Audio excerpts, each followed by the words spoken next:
I'm Zoe, and I'm so excited to help you with your English journey. If you're just starting out, you're in the right spot. Today, we're going to cover an amazing motivational story called The Weight of Perfection, which is perfect for English learners.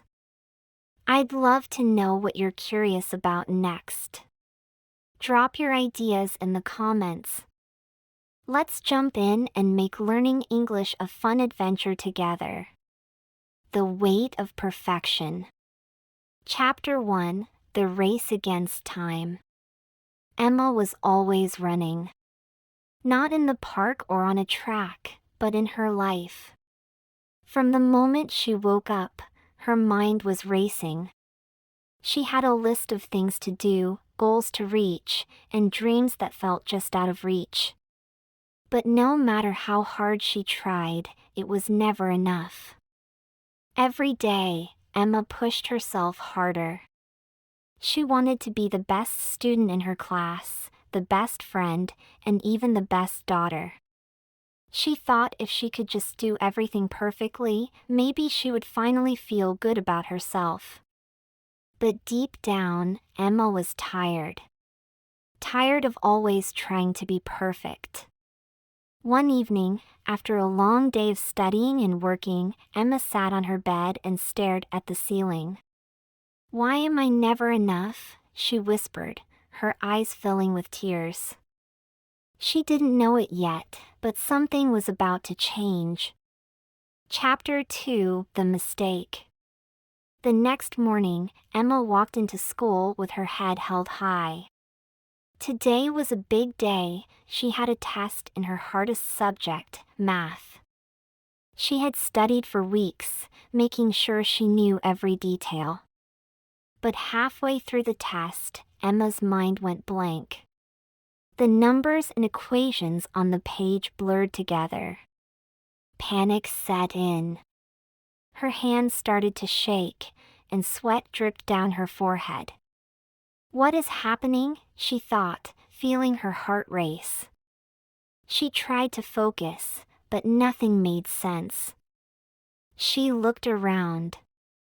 Everyone else seemed to be writing quickly. Emma felt her chest tighten.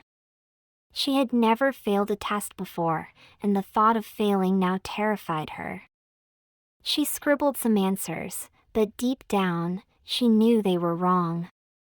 When the bell rang, she handed in the paper with trembling hands. Chapter 3: The Collapse. Emma couldn't sleep that night. Thoughts of the test replayed in her mind like a broken record. "I messed up. I'm going to fail," she told herself. It felt like the world was falling apart. The next day, the test results were posted. Emma's heart pounded as she walked to the board. She scanned the list and found her score barely passing. Her heart sank. She had always been an A student, and now this? Tears welled up in her eyes, but she forced herself to smile. She couldn't let anyone see her break. But on the inside, Emma felt like she had failed at everything. Chapter 4: The Breaking Point. For the next few days, Emma hid her feelings.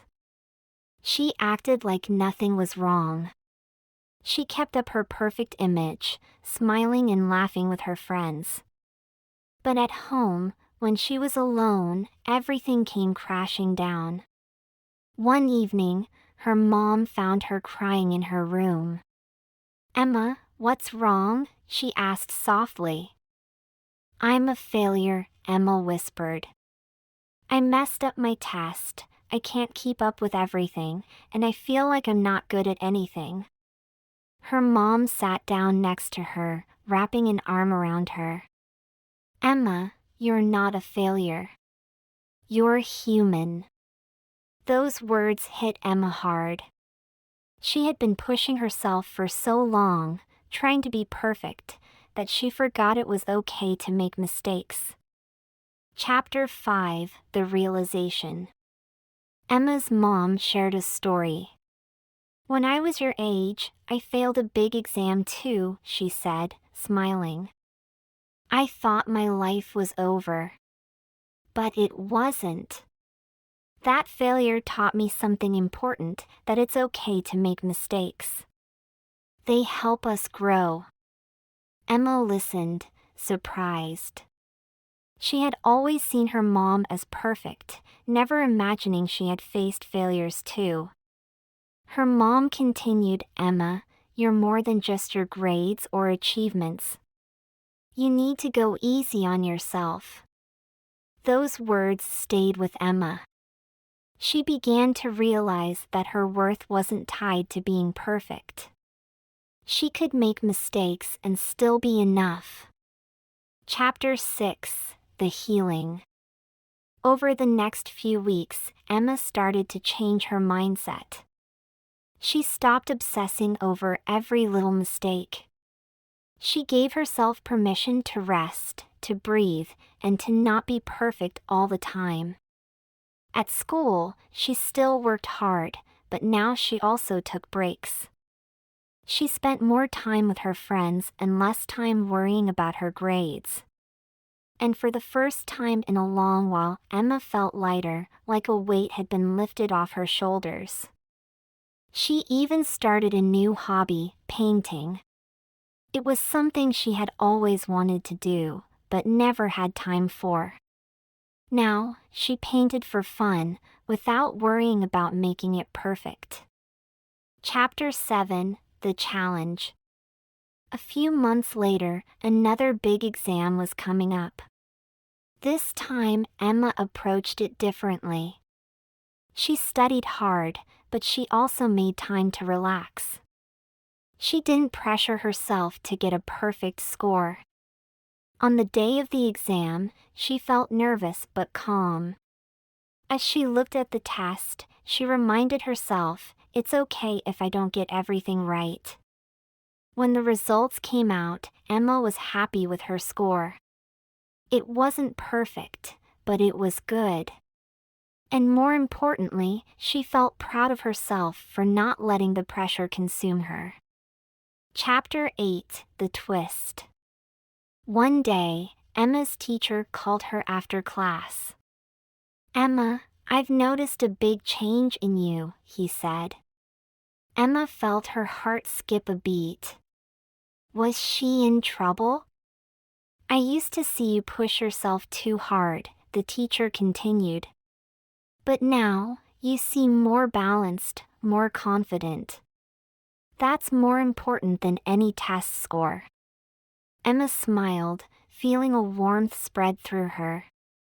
For the first time, she realized that others had noticed her struggle.